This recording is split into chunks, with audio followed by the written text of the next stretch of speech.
Geopolitics, these demonstrators want Haran to have not died in vain. They want justice and a new beginning. Jody Sobral, Press TV, Istanbul.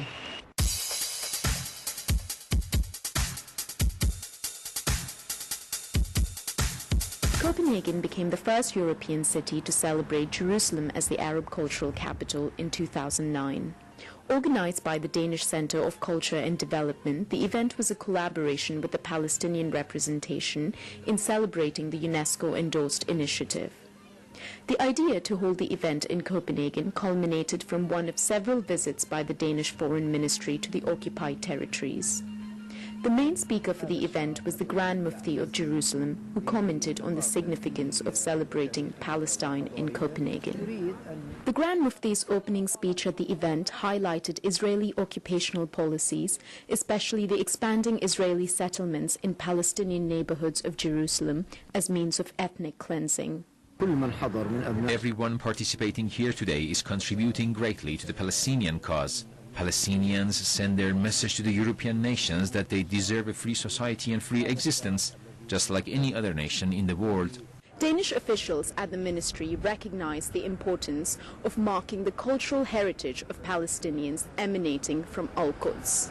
The Danish Ministry of Foreign Affairs has established representative offices in both West Bank and Gaza to carry out political and economic initiatives for Palestinians. We're supporting both, you can say, or having a partnership with the Palestinian government towards enabling them or working together with them to make sure that you can have a viable Palestinian state. At the end of the day, that's really the goal of the Danish support. And then on the other hand, of course, Denmark is also providing a lot of humanitarian assistance. The representative office has successfully implemented local economic initiatives such as the Jenin Trade Fair to create sustainable development.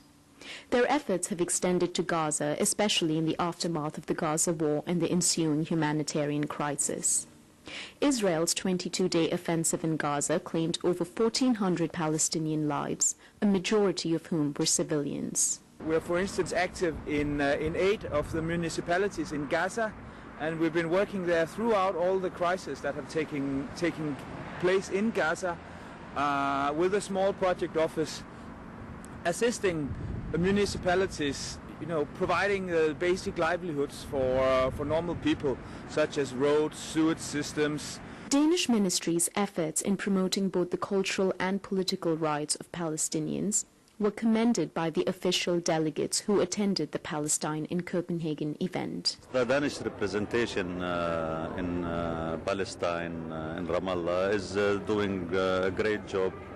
They are managing wide Danish assistance to the Palestinian people. Very good timing to speak about Jerusalem in this time where there is a big Israeli campaign concerning Judaizing.